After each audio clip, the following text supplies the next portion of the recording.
Hello, everyone, and welcome to Canadians with Disabilities and Their Allies. My name is Brent Frain. I'm the host. The show is also known as PWD Allies Podcast. Please check it out on your favorite app where you find it best suited for you. There's lots of variety of where to find the app, and I really encourage you to check in the audio version of it. If you're watching live, I hope you enjoy today's show. And today is going to be it's going to be a great show. We're going to be talking about wraparound supports for persons with disabilities in the province of British Columbia. Beautiful British Columbia, but you got wraparound supports. So today I have my panel joining me. I have Tom Pogson and Jeff Leggat joining me. But first off, I'm just going to go down a little bit of a memory lane here. Earlier this month, July 25th, 2024, I was welcome to call in as well as other listeners to our local radio station, CKNW. And I was really privileged to have the opportunity of speaking with our BC Premier, David Eby. David took some calls in and just talk about whatever the topic is, what you wanted. And I had a chance of asking one question.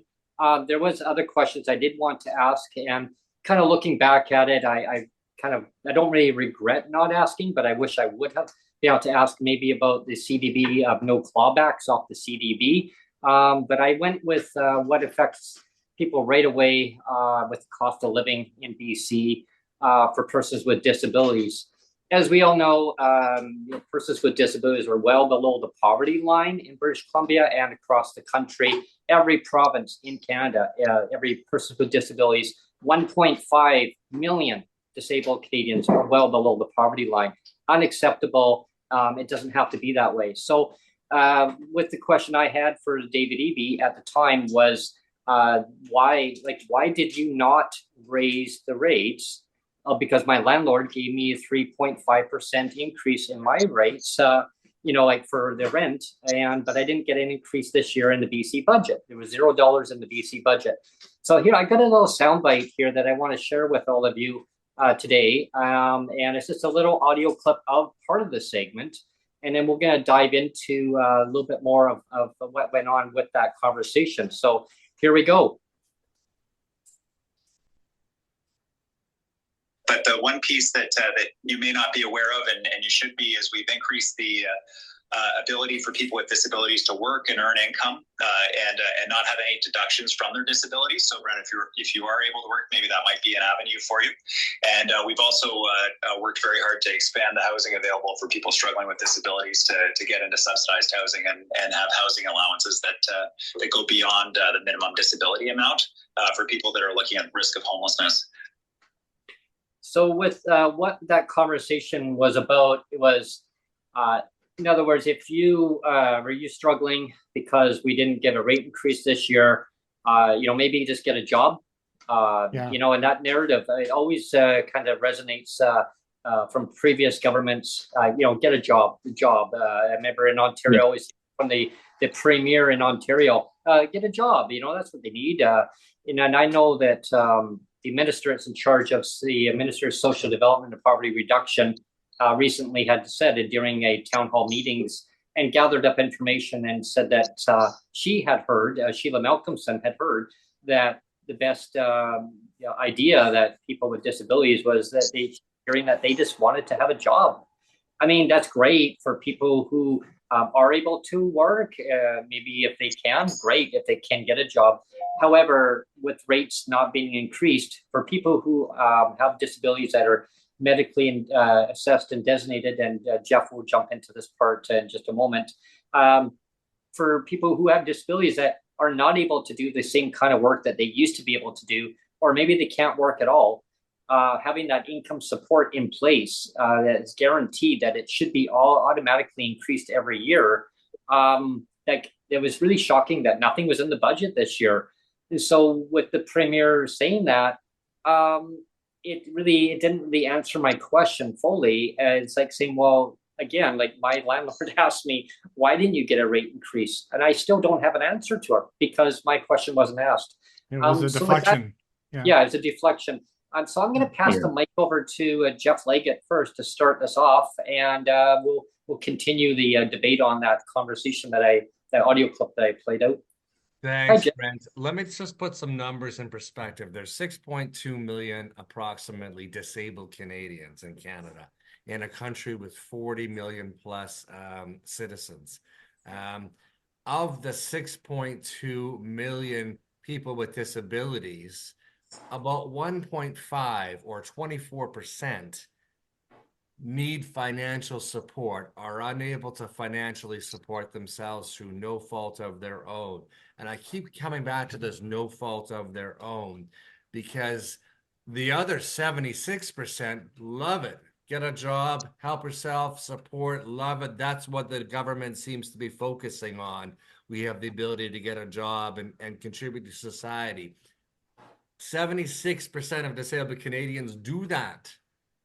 God bless you, government. They do that already. For the 1.5 million who are unable to financially support themselves through no fault of their own, including not being able to get a job because of discrimination, because of all the other, is it albinism? How do you pronounce that? Ableism. I have pronouncing Tourette's. Albinoism. Because of so many reasons. People look at and I'm meeting with somebody today, actually, because she's having a problem getting a job because she has cystic fibrosis and people don't want to hire her, and she's amazing. So I'm meeting with her to get an idea and see if we can talk to some people and get her into a field of something. But not only do disabled people have a hard time finding a job, some of us just aren't able to support ourselves, or they can support ourselves at a little bit or whatever. But in the meantime, the 24% of all the disabled Canadians need poverty level financial support. It's like talking to a wall with politicians. They're willing to give billions to gas companies and corporations and billionaires and Nestle water, and give away all this kind of stuff. They're willing to let Loblaws hide hundreds of millions of dollars on offshore things. The government each year forgoes about $32 billion in uncaptured taxes because of offshore tax loops. So don't tell me we don't have the money to provide poverty level financial support to 1.5 million disabled Canadians unable to support themselves through no fault of their own. That's what we have to do. The governments, both provincially and federally, have to shift their thinking.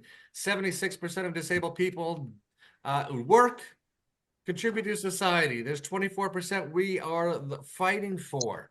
So that's what we have to do, is focus on that, and to provide poverty level financial support with all these ridiculous bureaucracy. I'm gonna give you this, I'm gonna give you that, I'm gonna give you this, I'm gonna do these wraparound kind of focused benefits, but you have to jump through 73 hoops to get it. And most of the money that's coming into this department is taken up by my staff to make all these rules and regulations and stuff. So all the government is doing is paying their own staff, and the money doesn't get put in the pockets of the people who are disabled. Exactly. Yeah. That's a lot of hoops to jump through. Yeah. Ridiculous. It's ridiculous. Yeah. I just wondered if Tom has a comment before. Yeah. I kind of wanted to set up this show too, but if you have a comment now, Tom, you can go ahead. Yeah, like with the subject of jobs, my head's buzzing as a fan of and follower of the work of Professor Guy Standing. But I was like trying to think of how I'd do this, because there's so many different directions I can go here. I just thought about how Joe Biden himself, say what you will about him, said trickle down doesn't work. To quote The Clash, phony neoliberalism is bitten the dust. So why doesn't David catch up, especially considering he's NDP, which is supposed to be progressive? It's like we need to start valuing human beings first up front with in my world it's basic income, but money, raising the rates, all of that. And then they will, if like jobs, okay, work is not just jobs. There is so many different kinds of work. Jobs is one of them. And if people have money, then they can more easily decide, I want to do this kind of work. I want to do this. Maybe there's work that they want to do that doesn't pay off instantly, or doesn't like you can have a job where it's like something you always wanted to do, but there's not really enough hours in it. But if you have a decent, secure floor underneath you, you can go, actually, I do want to do that work because it's actually something I'm meant to do, which is the point that was made by Wilhelm von Humboldt of Humboldt, the namesake of Humboldt University, who said, you can get a person to do any kind of work and they will mechanically do it. But if you can get them to do the work they were meant to do, that's where they thrive. You know, and it's this idiocy of like, I don't care, job, just get a job. It's just brain dead. It's not thinking it through. It's holding to this neoliberal thing of people only have value and utility if they are working in a job. And it's like seeing jobs as being more important than people, which is insanity. And we need to break from it, especially as, you know, being a basic income person, as automation keeps pushing. You know, I was thinking about that this morning. Like, one of the people he's not very famous at basic income. And in fact, he often says, check out the work of Philippe Bonprise and other basic income advocates. But Victor Schvetz has talked about how since 1971, the share going to labor has been going down, and eventually it will hit 0%. So why are we like jobs about everything instead of people's value up front? They will find the work they're meant to do, and we need to start learning to trust them. And that's me. Thanks on that. That's so important to get that narrative out there, and I'm glad that you said that, because I mean, jobs should not be what makes a person who they are in society. It's just a narrative that gets spun out there, and it's like when that Canada Disability Benefit, when it got launched, talked about it first. When I saw the word in there, it said working age disabled. And right away, it's always based around that. It's always I picked up on that wording there. And thought, so they're going to go with that narrative here. And then, of course, as we know now, $6.66 up to some. I mean, what about all? I mean, are we not all disabled? I mean, that are legislated as designated persons with disabilities. I mean, like some can have it, some not, and that's what I mean. Sounds like you're asking for the moon there, Brent. Yeah, it's not wraparound support, like it's Go ahead, Jeff. Over to you, Neil. No, go ahead, Jeff. I think you wanted I was just going to talk about the Canada Disability Benefit. When I was more into it and all the regulations and stuff, I did an interview a couple of weeks ago. It was based on putting money into a distribution network, putting money into a follow-up assessment to see if you still need it, putting money into all these regulations attached to this Canada Disability Benefit. Instead of saying, oh my goodness, we have 10 provinces and all these territories that already have medically assessed and designated persons with disabilities, none of them are getting poverty level financial support. They all have a distribution system already worked out. Why would we reinvent the wheel and put more money into it? Oh, let's do that to put more money into our pockets and justify what we're doing. Yeah. That's what it comes across as. You don't have to, if you're really helping the people, then you're supplementing what's already being given. There's no need for, oh, this person's become magically undisabled in about 4 years or something. Or this person all the re-reporting might not really need that money. Maybe they can actually get out of their wheelchair and do some work for a living instead of being lazy. That's the whole mentality that we still have with these government officials that try to nickel and dime the population while giving billions, while allowing billionaires to take billions and exploiting our resources in the amount of billions. So it's great. Yeah, and it's fiscally prudent. And like, couldn't we do 10 submarines instead of the 12 submarines? And I just wanted to say, let's get back to like, if anybody's looked at the thumbnail for today, you'll see it's titled with wraparound supports. It's in quotations because that is provincial government lingo. That is lingo that the provincial governments love to use They say our social services are providing wraparound supports, or our BC Housing is providing wraparound supports. Our PW Income Assistance is providing wraparound supports. But yet, they just say it like it's vomit. They just vomit it out like it's nothing, right? But they don't even recognize the truth of what they're saying. And what I mean by that is, my struggle has been well documented. It's been 11 years for me of clawbacks where they're clawing back a survivor's pension. And guess what a survivor's pension is? It's a targeted wraparound support. It's guaranteed protected income of a targeted wraparound support. And the government says, oh, well, we'll just ignore that. Like it's like cancel culture. We'll just ignore that perfectly good targeted wraparound support because your targeted wraparound support of a pension doesn't matter. It doesn't register. And the problem that we have, people can say I always harp on my pension, but the problem with that is it carries over to other things too, where now you have the CDB. The reason they're talking about clawbacks of the CDB too, and the reason why is because, like you've talked before, Brent, about how our system in BC, it used to be based on pensions, right? It used to be everybody with a disability used to have a pension. It was back in, I think it was like really early 90s, like 90, 91, 92 or 93, then it stopped.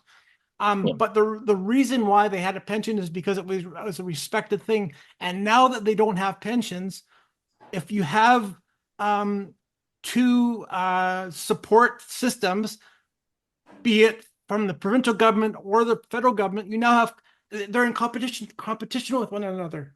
So you have the provincial government and saying to the federal government now with the CDB, well, this is extra money, so now it's on competition, so now we can claw it back.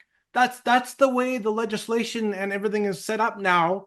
So if they see a competitive support, it's like, well, that doesn't count. We'll get rid of that.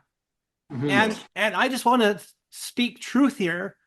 Is like, again, and I hate giving myself an example all the time, but I hope people don't tire of it. But I just want to say that the fact that my wife died, and I have a survivor's pension. The fact that my first wife died and that I have a survivor's pension has zero facts, has no tie to the fact that I'm disabled. Zero ties to the fact that I'm disabled. They're completely separate things. But again, we're going to call back to when we had Dan Davies on the show a couple podcasts ago, where I talked about the Schrodinger's cat. I don't know if you're familiar with the Schrodinger's cat there, Tom. Yes. But this idea that the cat can be both alive and dead. And so this idea that a pension can be both earned and unearned at the same time. Like we don't have our criminal justice system say, well, you can be both guilty and innocent at the same time. Right? We don't have that. And yet our provincial policies are so perverted. It's like, well, you can have it both at the same time. It's fine. I'll stop there. Yeah. There's a list. I was just looking up a list of current provinces, and this is the most up-to-date list. There's current provinces. There's only 4 provinces in Canada right now, as of today's date of July 29th, 2024, that have committed to not clawing back the CDB. Yes. And those provinces are Manitoba, Newfoundland, Nova Scotia, and Nunavut. Okay, all the other provinces have not committed to not clawing back the CDB, the promised Canada disability benefit that was promised 4.5 years ago. I mean, come on, Prime Minister, like what's going on here? Can you not negotiate with the provinces and make sure that no provinces are going to claw back? I mean, Neil, can I just pop over there? Wraparound support. Are we talking about once you're on PWD, all the extras that you're supposed to be getting? Is that what I mean?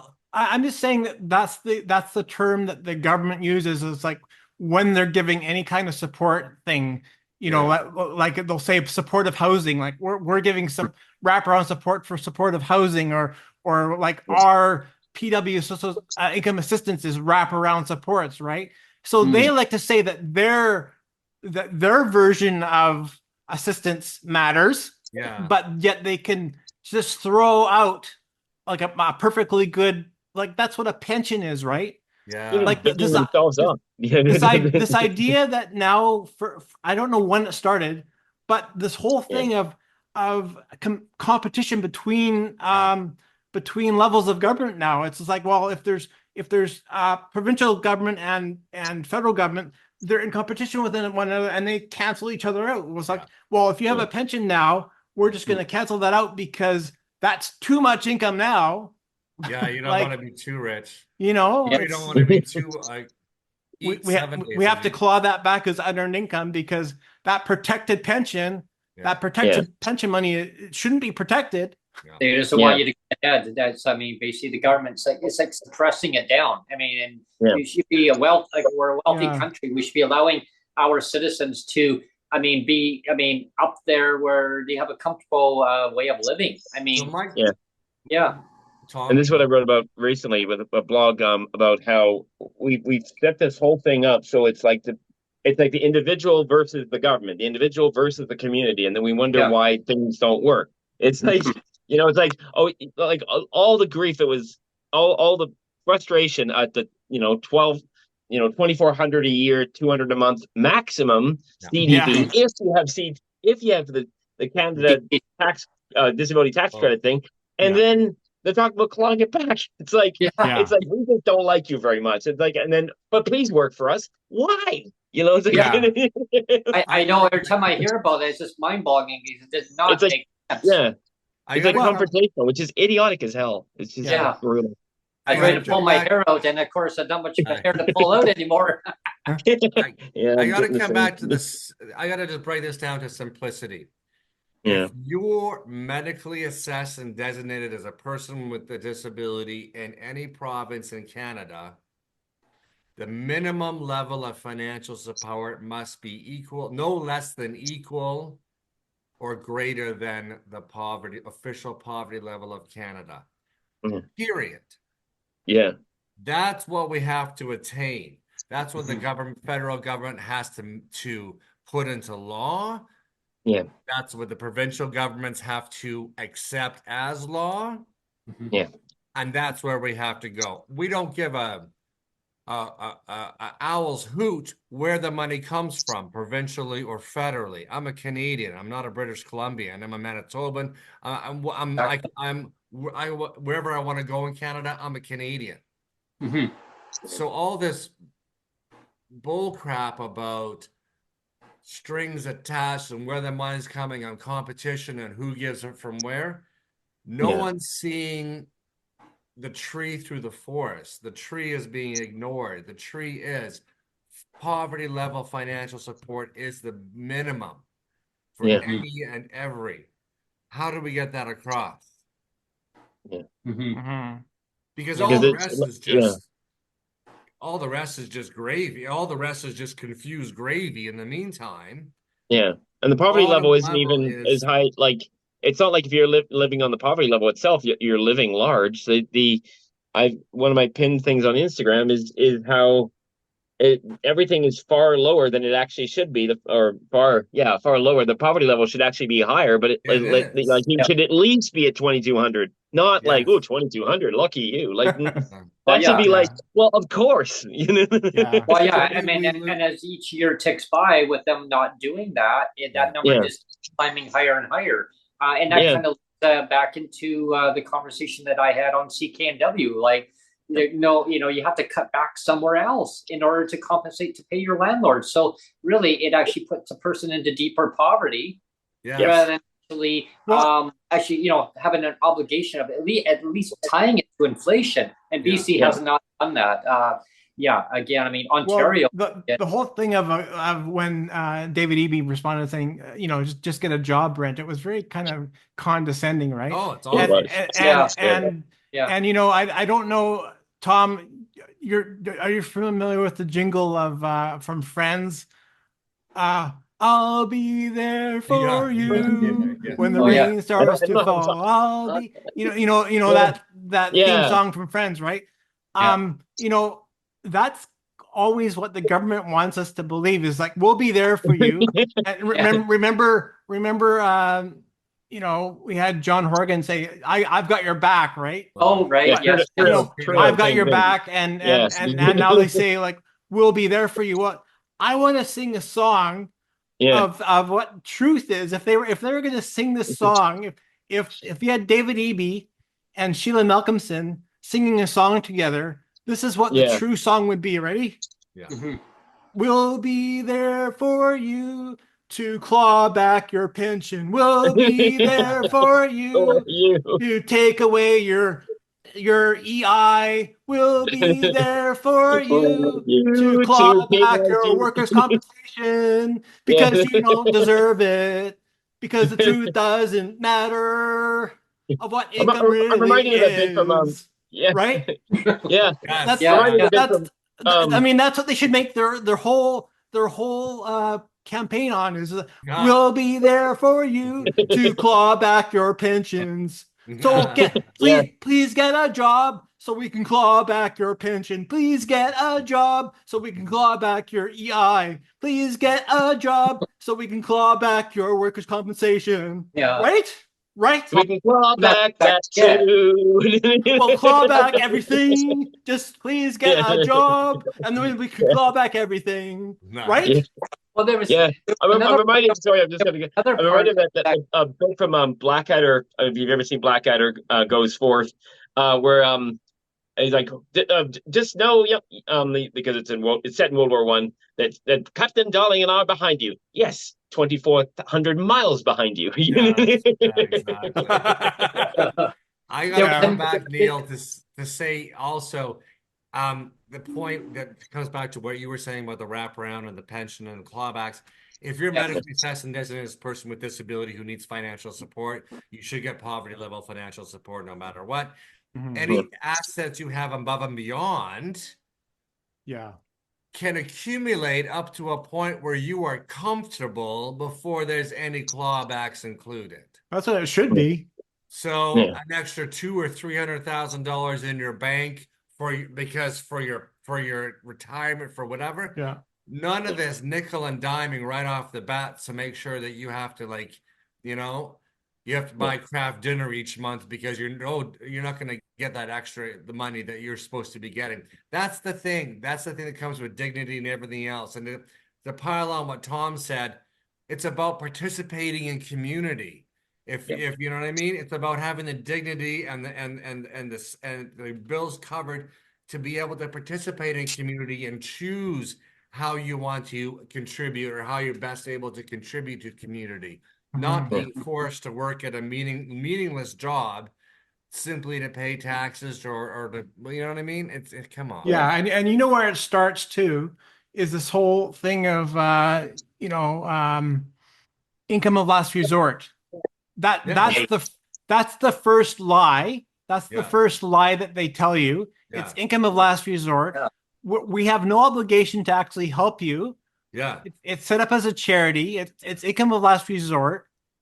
And that's a really big lie, right? I mean, it's just huge. And I mean, I don't want to make this personal. I don't like to pick on people, but I said last time when Dan Davies was on, how much I used to love Perry Mason because I just love this idea of like, the good guy always wins and righteousness matters and justice matters and all of that, right? Like doing the right thing matters. Morals.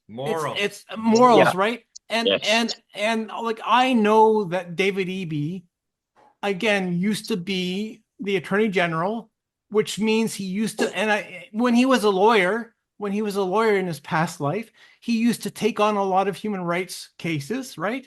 Yeah. And so he was in charge of the Human Rights Tribunal. Yeah. And back when, so he was in charge of the Human Rights Tribunal for about 5 or 6 years.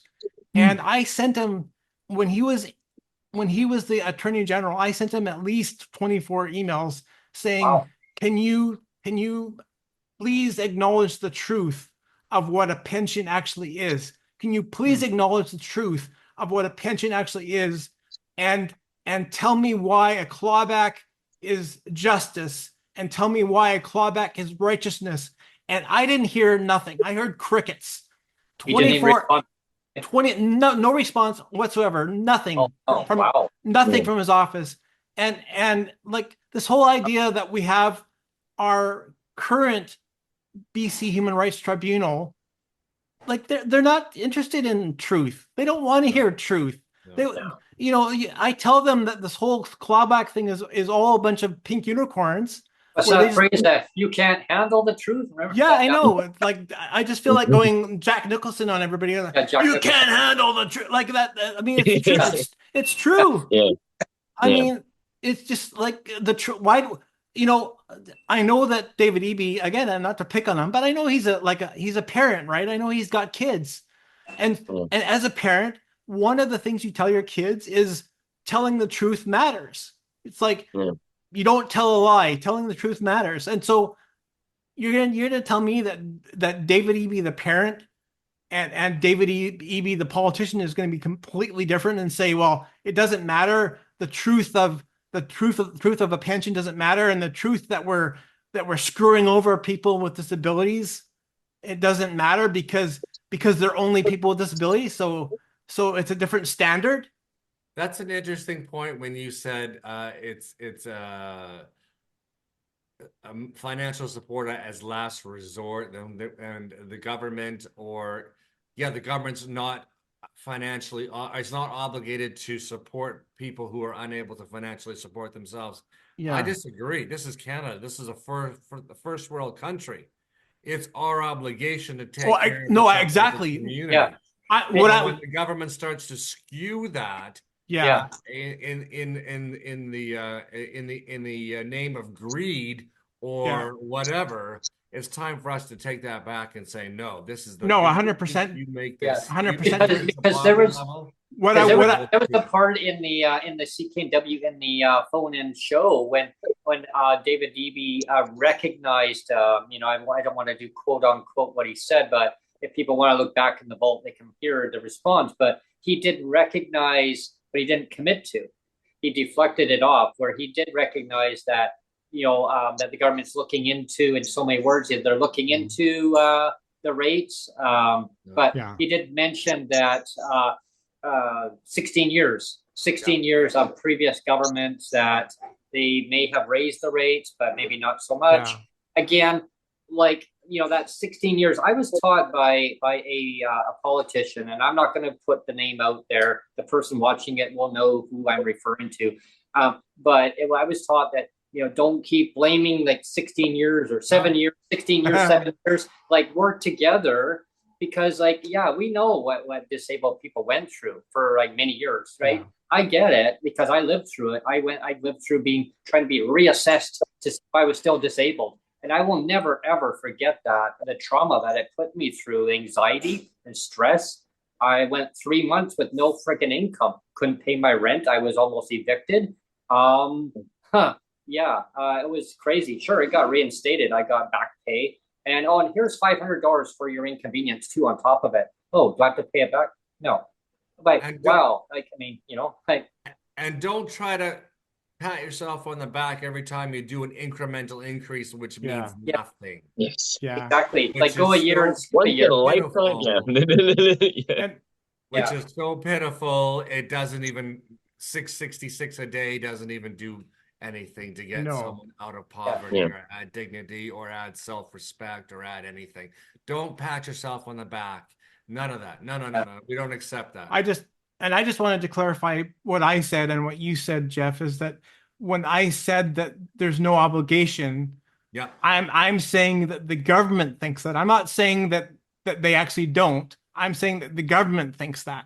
That's the mentality of the government. Not what I say. It's what the government is put forwarding this idea that, you know, it's income of last resort, and this whole thing is charity.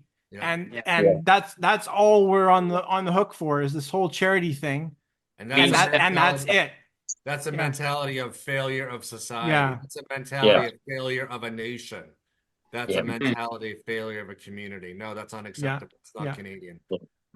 Yeah, and you know, it really comes down to the government looking at their policies. And I remember Dan Davies, the MLA for Peace River. that's at Fort St. John, Peace River North, Peace River. And from the BC United Party, formerly BC Liberals. Yeah. He had mentioned too in our last conversation we had was telling the disabled people and everybody else, just look at the policies. Look at the policies on who you want to vote for, who has your best interest, you know. So again, BC NDP, like you are in government right now, right? Your policies, I mean, you want to bring people up to the poverty level, like show us a goal, like where are you at of achieving like steps here? Like we've taught you what we need. We're telling you what we need. Yeah. But again, if you go in a year, skip a year, giving it to some parts of the disabled community, where other ones, well, you're in subsidized housing, you don't need that 125. You had to prove that your rent went up to 375 at the time, right? Yeah. So and then they said, well, here's 125 to part of you last year, but this year, you don't need anything. It doesn't work that way. Like society, you know, your landlord, like I said in the interview, was, well, we got a rent increase, and my landlord still said, like, she doesn't understand. She goes, it doesn't make sense to me, Brent. I go, well, can the government actually increase rates? Of course they can. It's a policy choice of the reasons why they don't want to do that. I go, why? Well, ask if you get a chance. Maybe the premier will come onto the radio. Well, go figure. Yeah, well, you know, and also too, like that the last comment he made when he was talking about housing, he says, well, we're doing all these things for housing for people with disabilities. Well, that's not being truthful either, because if you're going to be truthful, you say our BC Housing is providing housing for 12% of people with disabilities. 12%. That's the truth of it. Yeah, and they're saying if you're fleeing homelessness. Well, what if you're not homeless and you just want cheaper housing because the cost of living's high? But then you got to meet. But what they're not saying is that you got to meet the guidelines within the policy. So if you are to say you have a friend or you have a neighbor, maybe they're looking for a place, and say, hey, do you want to move in with me? We can get the BC Housing, and you may know each other. I mean, you may be acquaintance or you're just a friend, but as soon as you move in together, according to BC Housing, you need to be in a relationship. And if you are to PWD, you need to be under one file, one income, one file, and but you have to be in a relationship. You can't be friends. You can't be just acquaintances or roommates. It doesn't fall under their guidelines. So that's another regulation that needs to be abolished. It needs to be abolished. They delete. Give me the delete key. I would delete all these regulations, take them all out of there. Right? Reboot. Like it needs to be a complete reboot. I gotta pop off here. Sorry, guys. I have another appointment.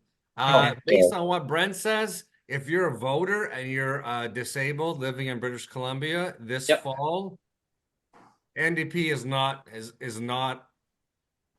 got our back. Mm-hmm. If you are, does United have our back? I don't know. Does anybody else have our back? I know the Green Party is one that would actually fight for us and has stood up for us in this province and vocally had us at press releases, press conferences, and it is a very prominent and respected voice in the House of Commons. So I'm going to encourage 147,000 fellow persons with disability in BC to go green this fall. Yeah. We will still work with anybody, NDP, United, whatever. It's not a bipartisan issue. It's not a political party issue. It's a human rights issue. It's a human dignity issue. So let's go with that. Tom, have a wonderful trip. Thanks, guys, for having me on. And thank you, Jeff.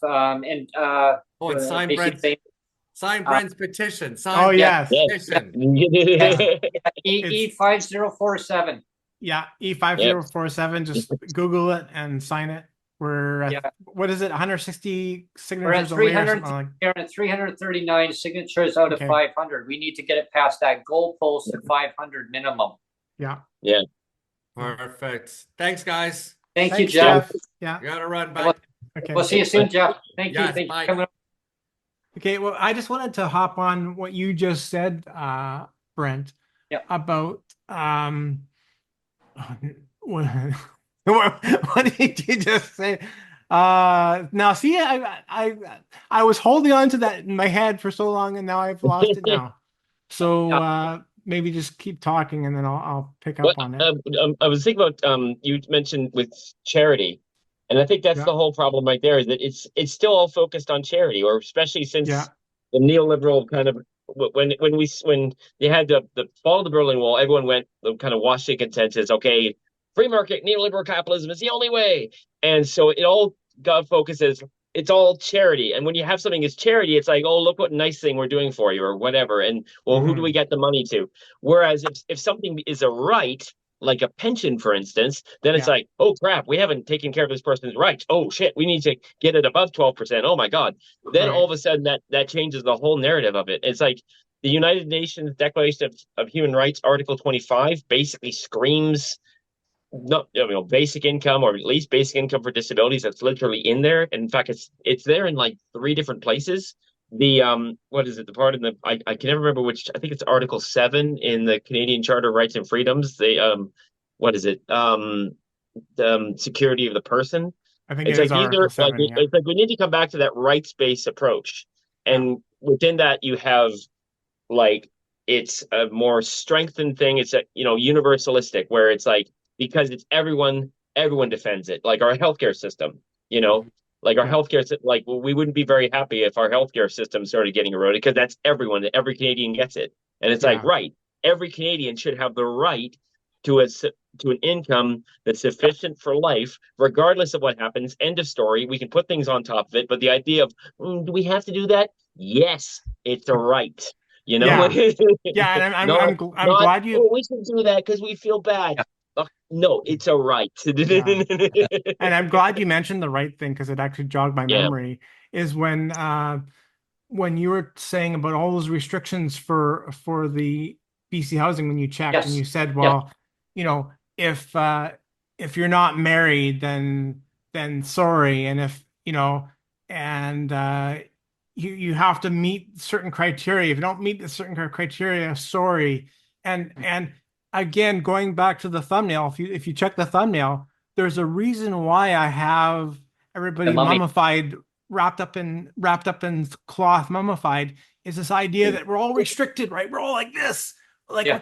we can't move, we can't do anything, because it's like All the we're getting the regulations are- life sucked out of us. Yeah. And they say it's targeted support, targeted supports, Yeah. Yeah. Well, targeted wraparound supports. Meanwhile, like everything is so restrictive, and saying, well, you can't do that, you can't do that, you can't do that. Don't get married or we'll punish you. If you get a job, we'll claw back your pension. If you get a job, we'll claw back your EI. If you get a job, we'll claw back your workers' compensation. So please get a job. Yeah. And so I want to kind of emphasize this for some of our listeners and our viewers, just to kind of look back at memory lane regarding BC housing, their policies. Like what we're talking about today is about regulations. And so anyone looking into BC housing, I'm not here to tell people what kind of housing they should live in and what kind of housing they shouldn't live in. I say that people should be able to live in whatever housing they want and what community that they want.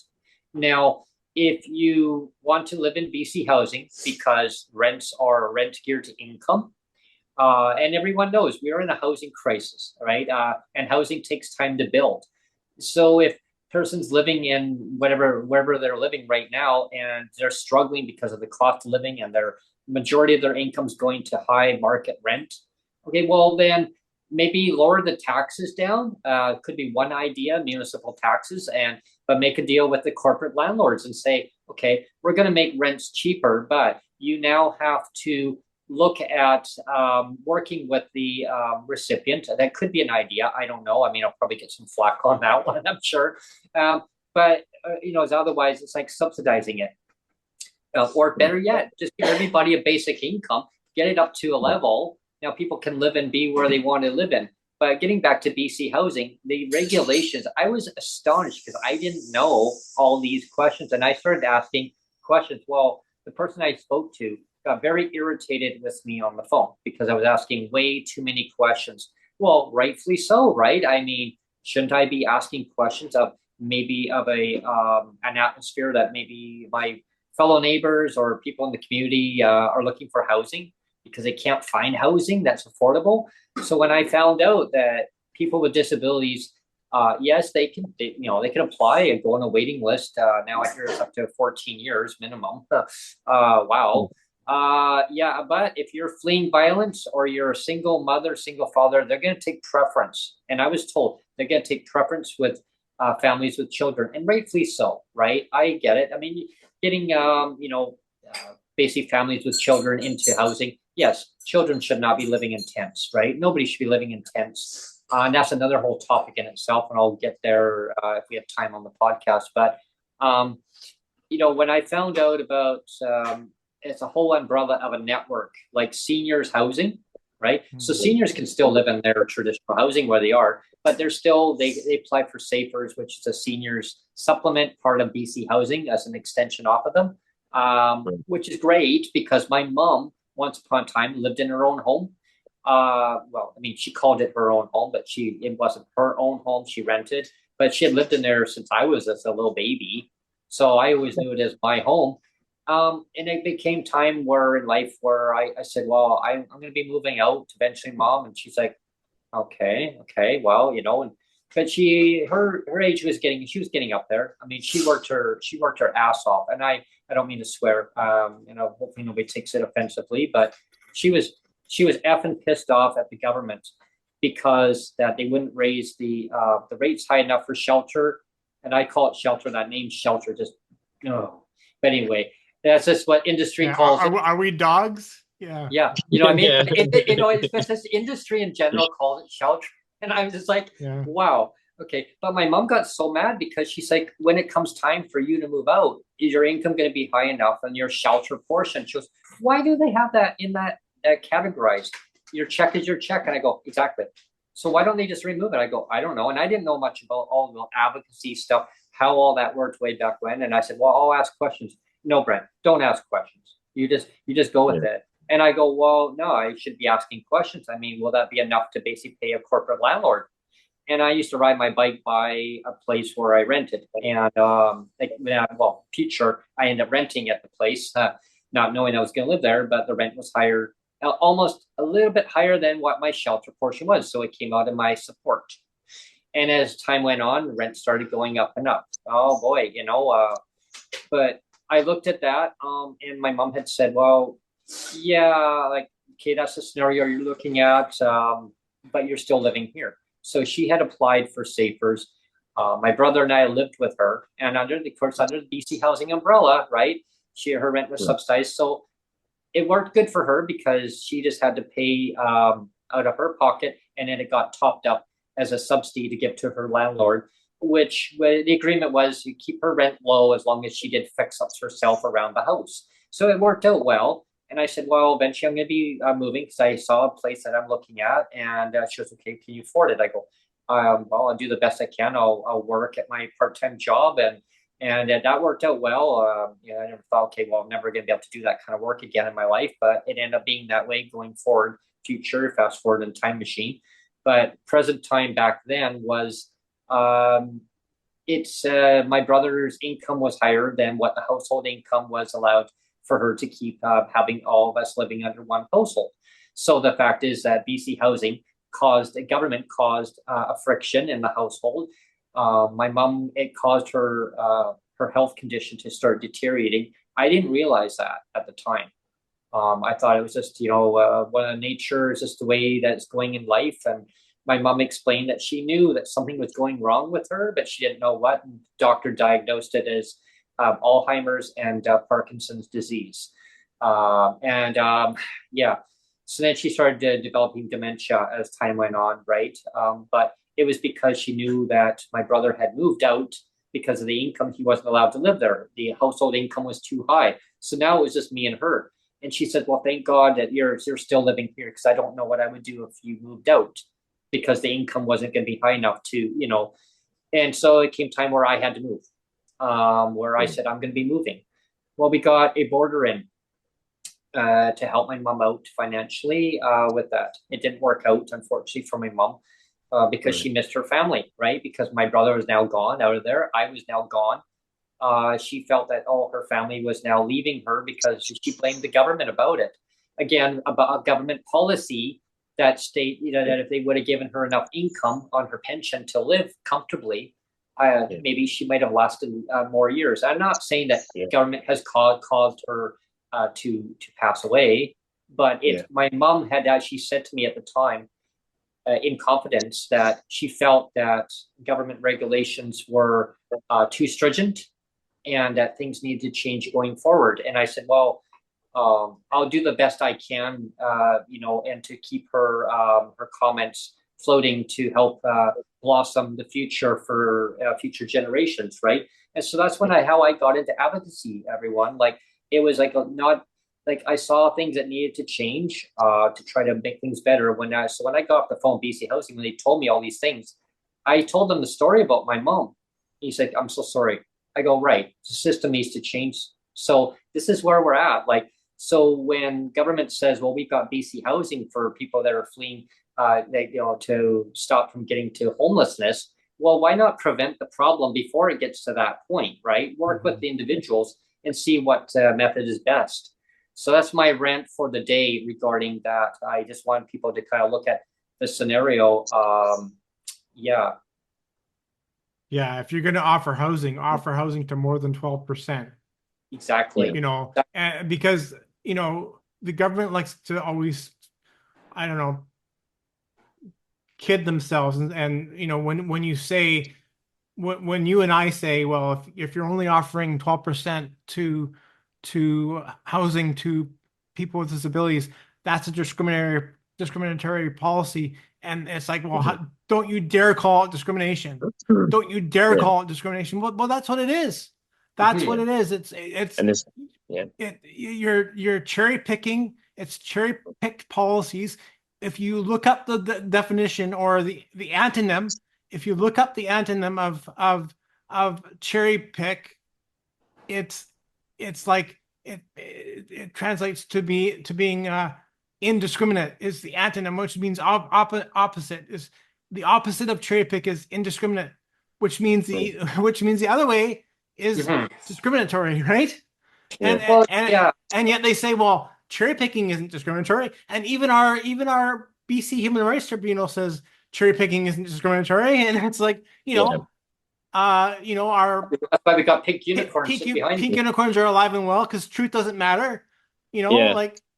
And here they are bigging themselves up like they're doing everybody a favor, and when they increase it like a small amount that still doesn't come close to the poverty line, they pat themselves on the back, like Jeff was saying, and say, "Oh my God, it's a once in a generation thing." It's like, you guys, it's literally your responsibility to enshrine and ensure and steward these rights that need to exist for the betterment of all.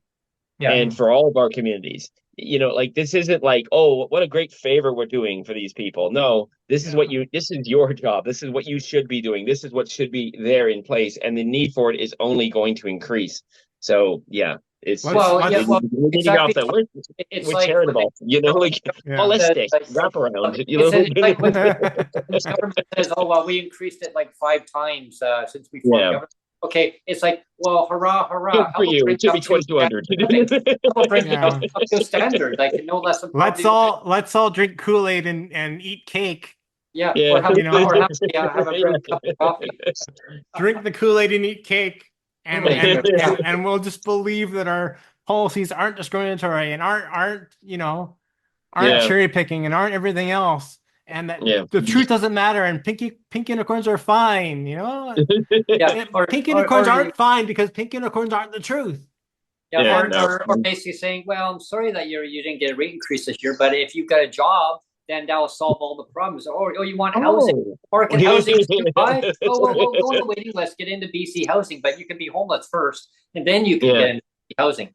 Really? Wow. Yeah. You know, it's been 30 years of legislated poverty, Brent. I'm starting to think that provincial governments don't really care to fix problems. It Yeah. seems that way. You know, I think we're starting to see a trend now. It's like a Yeah. 30-year trend. Yeah. You know, it seems like they don't really want to fix anything. And the fact that people realize this and then they turn around and go, why does everyone hate us? What's with all this polarization? I don't get it. You Yeah. don't? Yeah. What did we do wrong? What did we do wrong? I mean, but don't worry, vote for us, so we'll fix it. Yeah. We'll fix the Yeah. problem. 30 years of discriminatory policies is a bad thing. I mean, look Yeah. at this CRPD. I mean, what was it, brought in 2010? Yeah. Yeah. No, it was 2010. Yeah. Yeah, I mean those Yeah. regulations. I mean, it's all. It means nothing because their government's not even complying with any of the regulations. Well, and again, that's the whole point of the show is when they say, you know, the targeted supports, like targeted referendum supports, like you don't get to say that. You don't get to say that if it's just empty words that mean nothing words. Like, don't just say stuff to say stuff. Like, if you're gonna say targeted wraparound supports, like, mean it. And when I say mean it, that means acknowledging the truth of other targeted wraparound supports, like pensions. Yeah. So put your money where your mouth is. Yeah. Walk the walk. Don't just talk the talk, but walk the walk and say, you know what? Maybe we shouldn't claw back pensions because you know what? Pensions are a targeted wraparound support. Yes. Yeah, yeah. Pensions are a targeted wraparound support. So Not to be all the UBI guy, but a wraparound support, money is one of the best fucking wraparound supports around. Sorry, pardon my French, but really. So it's like you don't. They don't get to say targeted wraparound supports. I mean, that should be stricken from the record if they don't acknowledge what a targeted wraparound support actually is. Stop saying it, because it pisses me off. Like I'm getting actually pissed off hearing it now, like all the time. I mean, you see how many people that are in the tents that are down on Pandora Street, Victoria, downtown Victoria. I mean, that area keeps growing and growing. It's like a whole city within itself. They're camped out in front of the Ministry of Social Development and Poverty Reduction Office. So you can't even go in. Which is an amazing thing by itself. I mean, we're not doing our job. Look out the window. See? I mean, you can't go in there because a bit harsh, but proof of concept here. Yeah, I mean, I was listening on the news, and there was weapons, and loaded guns, and knives, and drug paraphernalia everywhere. And now the city does a clean sweep, comes along and takes away their tent. There was a gentleman there. He lost his home because of affordability. I mean, no fault of his own. He's just a general, a citizen where things are just not affordable for him. So now, because he's in a tent, they took away his tent. Now they have to go and buy a new one. He's a person with disabilities. I mean, really? Is that how we treat our people in society? So what happens now? They end up in my neighborhood, just down there, like literally. I mean, I could probably skip a rock down there, and that's how close it is to the bus stop where I am. Oh wow! And they're camped out there every morning, folks, every morning. Yeah. Why? Because the city says they got to get them out of Pandora. Well, where are they going to go? They don't have housing. There's not. Some people, they don't want the shelter because they feel unsafe because of their living conditions. And so I get it. Like every individual person has their own stories. So like the city's now trying to figure out, well, how do we work with the government? The government says, well, how do we work with the city? Work together. I mean, figure out a plan here. Because it's like, I mean, I try to go shopping down there. Tom, you know the area because we've gone down there. And in the area now, they've escalated their security inside Save on Foods even more now. McDonald's is right there. I mean, they got wraparound security. And I got to know the security people in there because they actually go downtown McDonald's down on Douglas Street there too. They kind of fluctuate back and forth. Like, hey, you're here. That makes sense. Why are you here? Well, because Pandora is getting pretty nasty. Like, it's one of them actually almost got jumped the other day. So, pretty scary stuff. Yeah, one of the security people. Yeah. Just doing their job, right? Yeah, and it's But because say- the go ahead. government's not doing their job that it gets Yeah. passed on to you and me and business owners. Like I've said before too, like I actually own my condo, and we've had issues of homeless people trying to live down in the garage, and my heart goes out to them.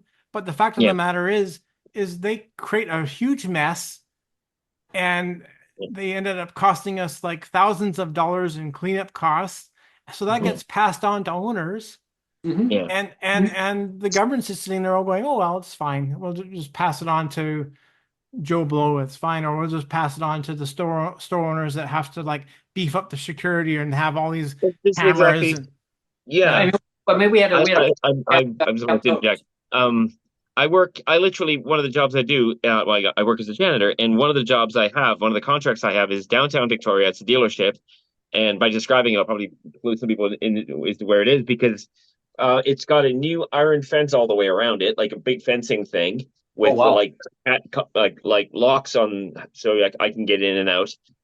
New alarm systems, and stuff like that. Because of there's like a low income thing, and I think a needle exchange or something right there, and then Rock Bay Landing which is one of our bigger shelters, is just across the way. So we're kind of surrounded by it. So ever since then, it's kind of beefed up. But yeah, we get people.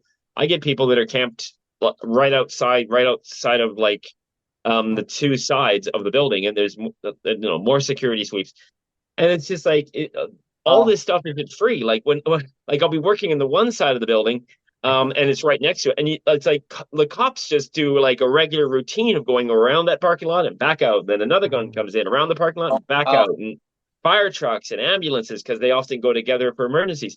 This isn't free. Like comes back to what Scott Sanson says: poverty isn't free. Like just yeah, letting it play its course isn't like cheap. You know? yeah, well, yeah. here's Yeah.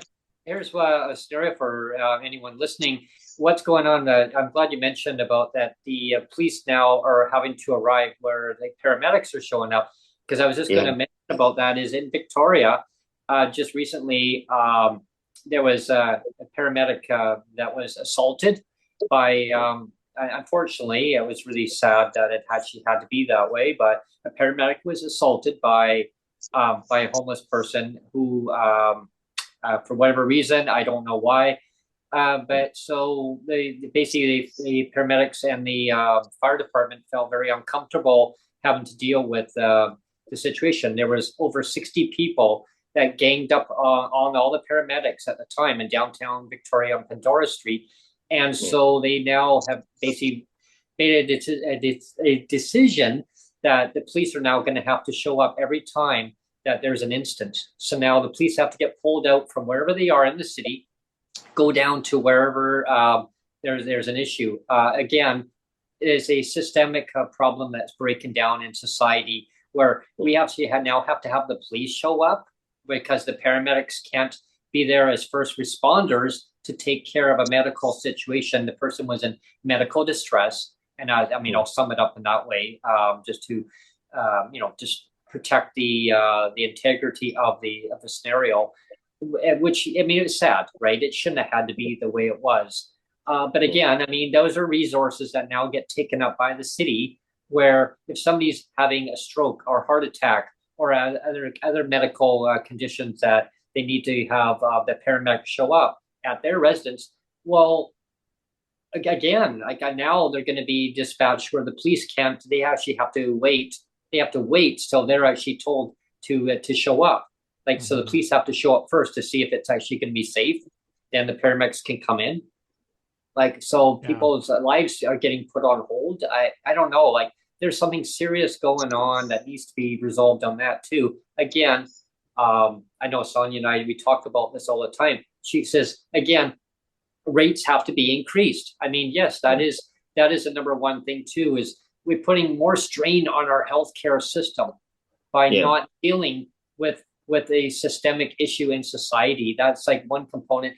Get people the housing that they need. The word wraparound supports. I mean, or get them the housing, work with the individual, find out what their needs are on a one-to-one basis, going through all the tents. What is the situation? Let's get them into permanent housing, not shelters. Let's get them into permanent housing, get the medical attention that they need for each individual person, and then work at a solution-based something going forward. And people that are in market housing, let's work with them. This is kind of summarize the whole scenario. Let's work with the individual in market housing. Why is that their cost of living is so high? Work with them. I mean, I thought that's what the province said they were going to do, was work with the corporate sector and work with the public sector. I was gonna say, Brent, it was time for closing comments, but you actually beat me to it. That was a good closing comment. I was reading your mind, Neil. I was reading So I mean, that's a good summary, is to work with the individuals and say, okay, like, how can we make your housing cheaper? What can we do? Where do you want to live? How do we work with you to make your housing cheaper?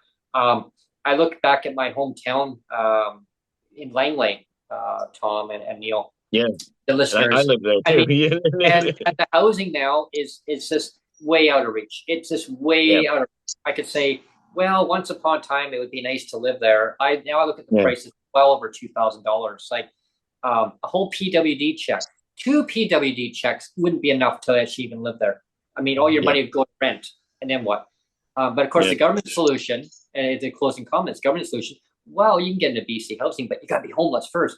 Well, the way the rents keep going up and up, I mean, I mean, your wish will come true, right? A person will be homeless and go, can I now have housing? Yeah, but you got to be on a waiting list. That waiting list now is over 20 years long.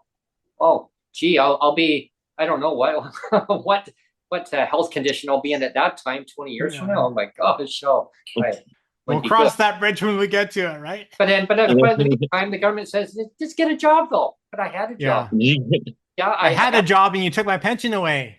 Yeah. So now what, right? How about a basic income? Basic income. Well, Tom will tell you about basic income. Tom, there you go. Well, that's a whole other hour show, though, Brent. Yeah. I could be here for an hour. Government. Tune into about basic income. We'll have Tom tell you all about how it all works. Yeah. Follow if you. I have let's see. I'm on Twitter. Follow me on Twitter at Basic BC. And Basic Income. Tom the BIVIC BC guy. You can follow me on Instagram. I have links to people like Scott Santens, Rutger Bregman, Carl Widerquist, Floyd Marinescu of UBI Works. Check, check out the Start Here playlist. It will run you through like kind of a greatest hits. And I love those. There's so many reasons for a basic income that the idea of not having a basic income is insane. I mean, I love the content that you put out there, Tom. It's so informative, and it educates the public and the government. Oh, well, I mean, hopefully it educates the government. Maybe if they'll read it, I should watch the videos, maybe. But let's hope so. But I know in society we can do this right. I mean, more automation's coming, and we know it. We see it. I see it all the time in all the grocery stores. You look Skynet is around the corner. I mean, you look at Save On Foods, for instance. I mean, more automation. You look at Dollarama. I mean, some cashiers whatsoever. Yeah, like none. It's like one till and a whole bunch of machines. Yeah, I mean, and I see I saw in Walmart one day, there was a lady working there. I felt sorry for her because she was running her feet off. The people needed help with scanning stuff. It wasn't scanning. It was overpriced and it wasn't the right price. So she had to do a correction on the pricing. Other people, they just wanted to check out. And I said, so here's the problem here, folks. Where's the cashiers? We need cashiers. They run so cheaply. It's almost like one person said, like those kind of money mart things and dollar stores, they pretty much show up when things aren't working. That's pretty much, it's like, it's all about incentives. And when the incentives are bad, Dollarama starts showing up. Now they start charging the staff. The government has put in regulations in BC that all the stores can't charge any less than $2 for a reusable bag. And a 25 cents for a paper bag. Now, I went to Save On Foods just recently, and $2.49 now for a reusable bag. I was like, what? I looked at it twice. I'm thinking, so I took a picture and I showed Neil. I couldn't believe it. It was $2.49 for a reusable bag. Well, we had our own bags, but what if you don't have a bag? So what are you going to do is use a produce bag and start putting all your groceries into these produce bags because they're free for now. Yeah, the little tent. But you look at all these It's plastic my lids. own rant is being a janitor, which is kind of hilarious because it's a job and everyone expects that job to be done. Guess what I go through dozens of per night? Bags. Yeah, Heavy reinforced bags. exactly. No one talks about that. No one's like, oh, we got to reduce the amount of bags. That doesn't happen. But at the grocery store, which is a light little thing that'll disintegrate underneath my sink. Oh, those are bad. Yeah. I have garbage bags at home that I have, and I got a whole big giant rolls of this stuff. I have to maybe take those to the grocery store instead. I mean, and those are not recyclable bags. No, but I use them though. I mean, I use them for garbage cans, and if one gets full and it's all clean garbage but not dirty garbage, I just dump from one into the other one, so I keep reusing it. Why not? Yeah, because it's a responsible thing to do, right? I mean, but some of these big corporations, unfortunately, they're still not complying. Look at McDonald's and Tim Hortons, plastic lids, but in some areas they got those ones that are biodegradable. They're breaking down. I think it was in Ontario. Ooh. And I said in one of the states, we actually kept some plastic straws that I bought from a dollar store here in the old place because Cece hated the paper ones because they just collapse on you. They disintegrate. Yeah, exactly. You want to drink paper? I mean, I know, as some of the stores that are using those paper straws now, it just I'll carry plastic ones with me. I remember when I was a kid, Tom. Before we end the segment, we had glass. Well, glass was dangerous for people. We need to get rid of glass. We need to go to paper. Well, I mean, and plastic. My mom would carry these groceries bags, and the whole bottom would fall through. She's like, "Oh, damn it!" I said, "What?" She goes, "Oh, how come the eggs are in there?" She goes, "Because they're scrambled." She said, "I'm like, oh, is that what we're having for lunch?" She got mad. She goes, "Go to your room. Go to your room." Well, I was joking, but she was pissed off because now I have to go back to the grocery store and go and buy more eggs. And then she was actually, you know what? Maybe the chickens have laid the eggs, so I had to go. And so she got mad, so she made me to go and collect the eggs because I guess I was being disrespectful. Whoops, So I had to go and collect it. I got pecked at it a little bit, but I got the eggs. But I mean, I guess the point of the matter is bags. I mean, a lot of them you can't even have handles to grab onto. Like, so what do you do when it rains out? They break down. Plastic. I mean, wow. So now we say, oh, well, we can't have plastic because there's a problem. Well, glass was a problem before too. Yeah. Gosh. Things that make sense, right? And instead of being like in the ocean, these giant like islands of carrier bags. Right.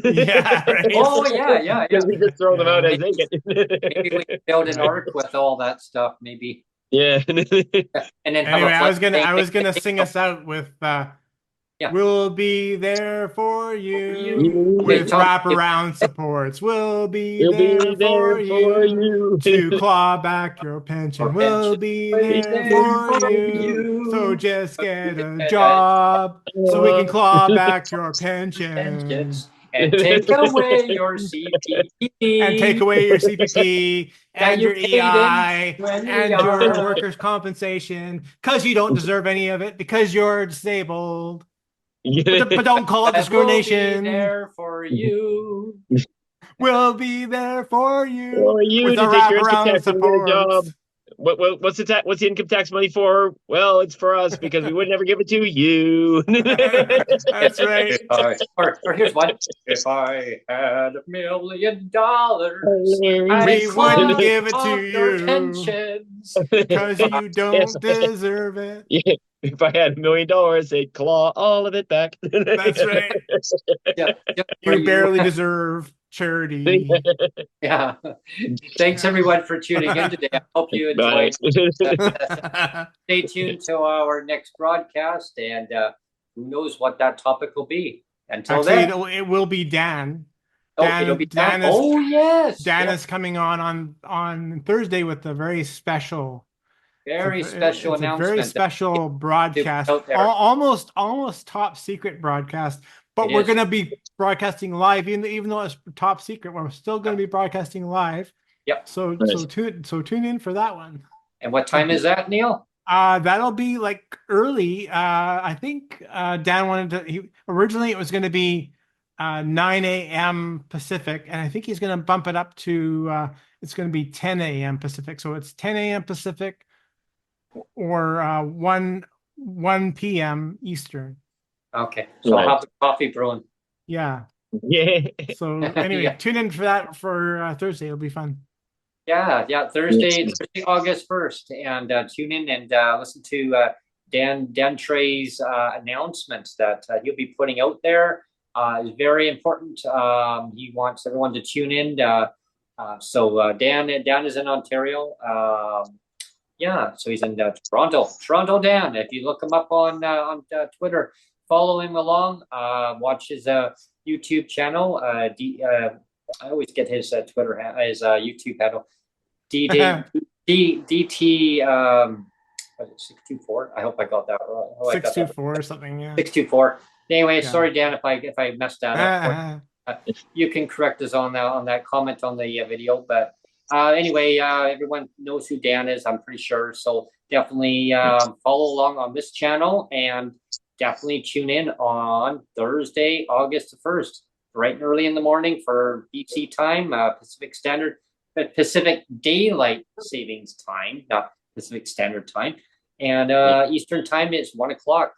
And thank you again for Tom and Jeff for joining today. Thank you so much, both of you, Jeff. If you're listening later on, thank you so much for coming on and taking time and putting your comments out there for our listeners and viewers.